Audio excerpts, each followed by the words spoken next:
The Three Sources and Three Component Parts of Marxism by Vladimir Ilyich Lenin.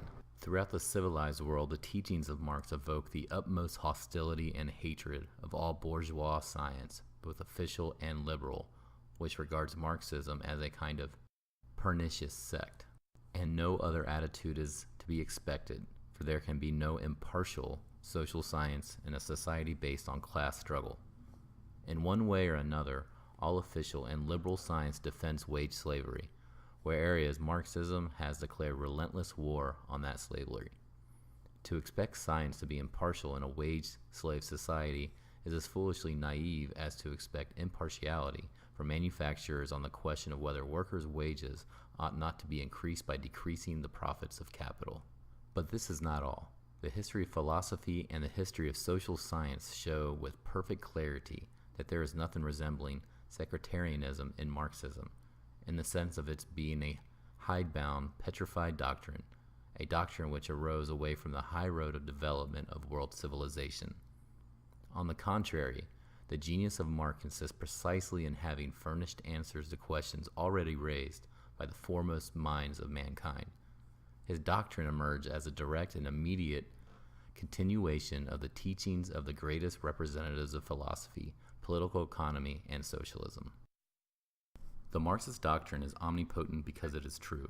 It is comprehensive and harmonious, and provides men with an integral world outlook, irreconcilable with any form of superstition, reaction, or defense of bourgeois oppression.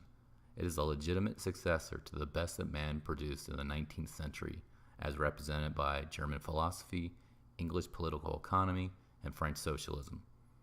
It is these three sources of Marxism, which are also its component parts, that we shall outline in brief.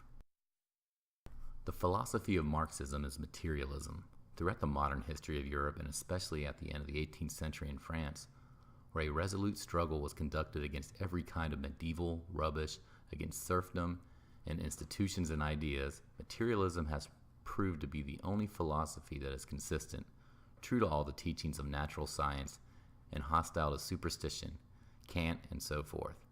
The enemies of democracy have, therefore, always exerted all their efforts to refute, undermine, and defame materialism, and have advocated various forms of philosophical idealism, which always, in one way or another, amounts to the defense or support of religion. Marx and Engels defended philosophical materialism in the most determined manner and repeatedly explained how profoundly erroneous in every deviation from this basis.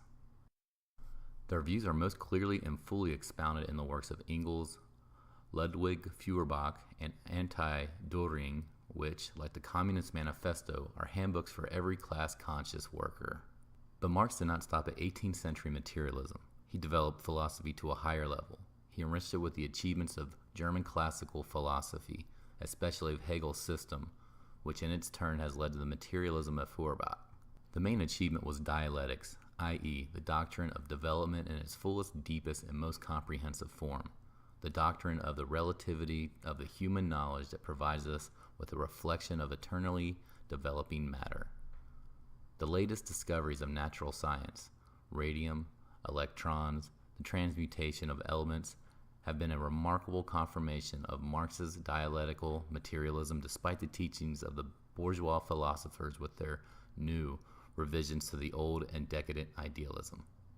Marx deepened and developed philosophical materialism to the full, and extended the cognition of nature to include the cognition of human society.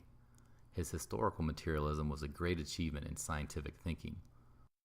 The chaos and arbitrariness that had previously reigned in views on history and politics were replaced by a strikingly integral and harmonious scientific theory, which shows how, in consequence of the growth of productive forces, out of one system of social life another and higher system develops, how capitalism, for instance, grows out of feudalism.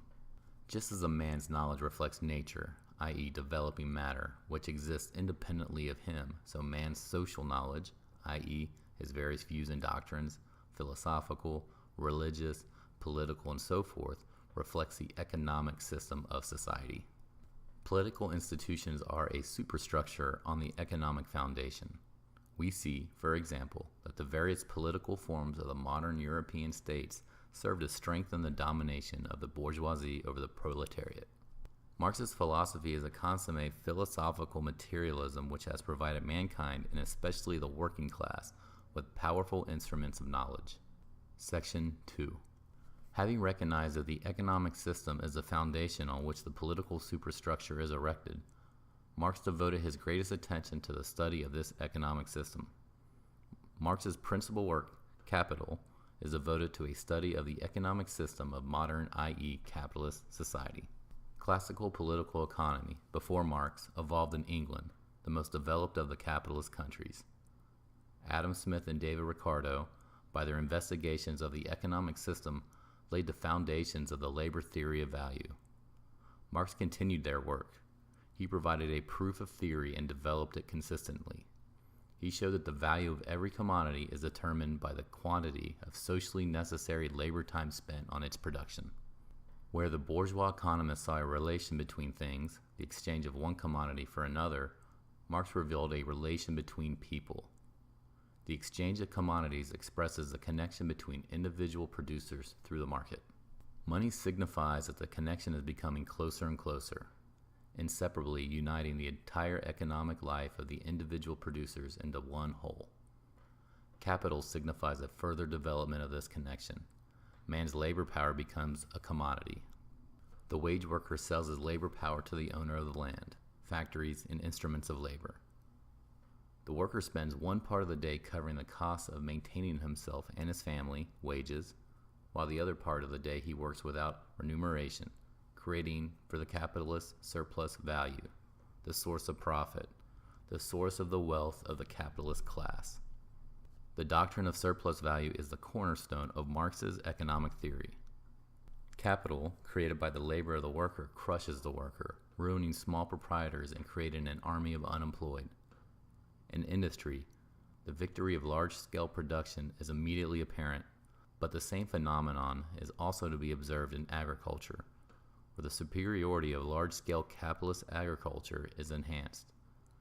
The use of machinery increases, and the peasant economy, trapped by money capital, declines and falls into ruin under the burden of its backward technique. The decline of small-scale production assumes different forms in agriculture, but the decline itself is an indisputable fact. By destroying small-scale production, capital leads to an increase in productivity of labor and to the creation of a monopoly position for the associations of big capitalists. Production itself becomes more and more social. Hundreds of thousands and millions of workers become bound together in a regular economic organism, but the product of this collective labor is appropriated by a handful of capitalists. Anarchy of production, crisis, the further chase after markets, and the insecurity of existence of the mass of the population are intensified. By increasing the dependence of the workers on capital, the capitalist system creates the great power of united labor. Marx traced the development of capitalism from embryonic commodity economy, from simple exchange, to its highest forms, to large-scale production. And the experience of all capitalist countries, old and new, year by year demonstrates clearly the truth of this Marxian doctrine to increasing numbers of workers. Capitalism has triumphed all over the world, but this triumph is only to prelude the triumph of labor over capital. Section 3. When feudalism was overthrown and free capitalist society appeared in the world, it at once became apparent that this freedom meant a new system of oppression and exploitation of the working people. Various socialist doctrines immediately emerged as a reflection of and protest against this oppression. Early socialism, however, was utopian socialism. It criticized capitalist society. It condemned and damned it. It dreamed of its destruction. It had visions of a better order and endeavored to convince the rich of the immorality of exploitation. But utopian socialism cannot indicate the real solution. It cannot explain the real nature of wage slavery under capitalism. It cannot reveal the laws of capitalist development or show what social force is capable of becoming the creator of a new society. Meanwhile, the stormy revolutions which everywhere in Europe and especially in France accompanied the fall of feudalism or serfdom more and more clearly revealed the struggle of classes as the basis and the driving force of all development. Not a single victory of political freedom over the feudal class was won except against desperate resistance. Not a single capitalist country evolved on a more or less free and democratic basis except by a life and death struggle between the various classes of capitalist society. The genius of Marx lies in his having been the first to deduce from this lesson world history teaches and to apply that lesson consistently. The deduction he made is the doctrine of the class struggle. People always have been the foolish victims of deception and self-deception in politics, and they will always be until they have learned to seek out the interests of some class or other behind all moral, religious, political, and social phrases, declarations, and promises. Champions of reforms and improvements will always be fooled by the defenders of the old order until they realize that every old institution, however barbarous and rotten it may appear to be, is kept going by the forces of certain ruling classes. And there is only one way of smashing the resistance of those classes, and that is to find in the very society which surrounds us the forces which can, and, owing to their social position, must constitute the power capable of sweeping away the old and creating the new, and to enlighten and organize those forces for the struggle. Marx's philosophical materialism alone has shown the proletariat the way out of spiritual slavery in which all oppressed classes have hitherto languished. Marx's economic theory alone has explained the true position of the proletariat in the general system of capitalism. Independent organizations of the proletariat are multiplying all over the world, from America to Japan and from Sweden to South Africa. The proletariat is becoming enlightened and educated by waging its class struggle. It is ridding itself of the prejudices of bourgeois society. It is rallying its ranks ever more closely and is learning to gauge the measure of its successes. It is steeling its forces and it is growing irresistibly.